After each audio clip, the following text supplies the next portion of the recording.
How's it going? Dave here, and in today's video I'm going to be talking all about polymeters and how you can use polymeters in your songwriting.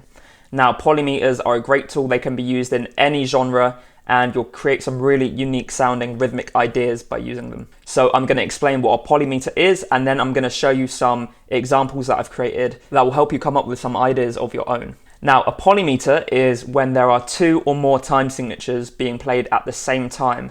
Now, these two time signatures could be played by the same instrument using two different voices, or they could be played by two separate instruments, or two or more separate instruments if there's more time signatures. Now, let's take a simple polymeter. Let's take a 5 and a 4. So one instrument is playing a 5/4 rhythm, then another instrument is playing a 4/4 rhythm. Now, if we line them up down at the bottom of the screen here, then you'll see that the first 4 beats are all aligned with each other, 1, 2, 3, 4, but then the 4/4 bar has to repeat itself whilst the 5/4 bar is still continuing its first bar, and you get this kind of overlap that happens. And this overlapping effect is what really creates that cool sound that you get from polymeters. Now, eventually, even though these two time signatures are overlapping each other, they will eventually meet up again and even out. So after 20 beats, if we take 5 times 4, you get 20. So after 20 beats, everything lines up again and the whole process of the polymeter starts again. So I'm going to take this exact polymeter, a 5/4 and a 4/4,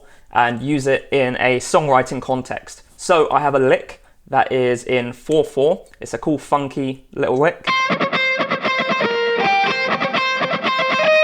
And then I've put a rhythm section in 5/4. So the rhythm guitar, bass guitar, and the drums are playing a nice little rhythm in 5/4, which sounds like this.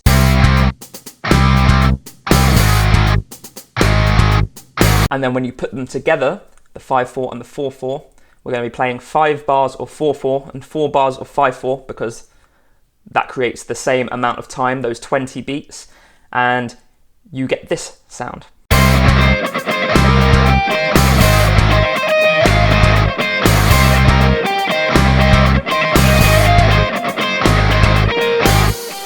So that's a really super cool sounding polymeter that you can come up with, 5/4. Now, what if we were to maybe use more than 2 time signatures and we used some more unique or odd time signatures? So one of my favorite bands of all time, Meshuggah, really love to use this in their songwriting. Literally listen to any one of their songs and they're using a polymeter. And I'll explain kind of a breakdown of how their riffs are written by showing you a riff that I've written that is inspired by them. So I've written an 11/8 riff on guitar, which sounds like this. And then what I've done to that riff is I've copied the exact same rhythm on the kick drum. So you get this sound. Now, the kick drum and the rhythm guitar are doing the exact same thing there. They're playing that 11/8 rhythm repeatedly. Then the cymbals and snares, they are playing a 4/4 rhythm, just a simple 4/4 groove. This keeps your head bopping. So it sounds like this.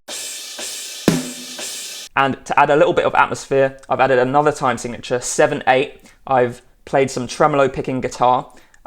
Again, it just adds that atmosphere to the song, and it sounds like this.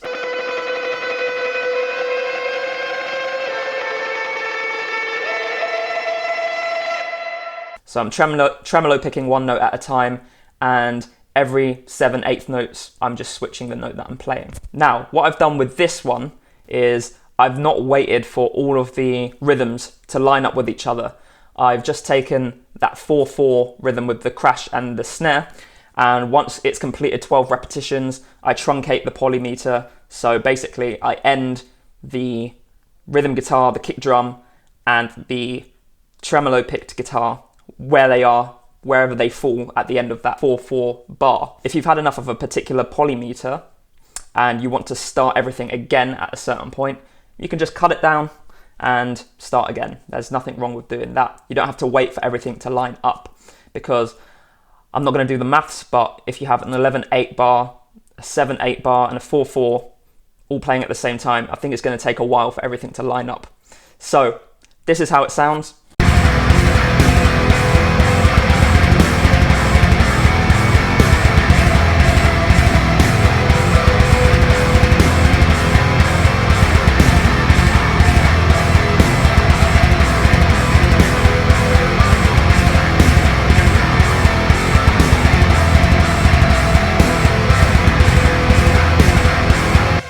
And as you can see, you get a really awesome sound. The crash and the snare really keep your head bopping, whilst the rhythm kind of overlaps that 4/4 bar, so it's like a different starting point at the beginning of each 4/4 bar. It's really cool. And the atmospheric guitar, again, just adds some atmosphere to the whole thing. I'd highly recommend checking out Meshuggah if you're interested in polymeters, because they do it really, really well. Tool do it really, really well as well.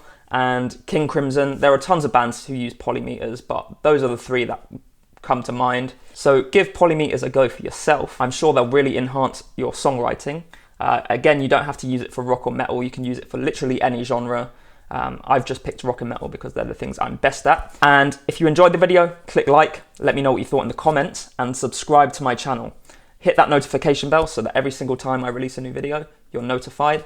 And also check out the first 2 chapters of my book, Chord Charisma, for free.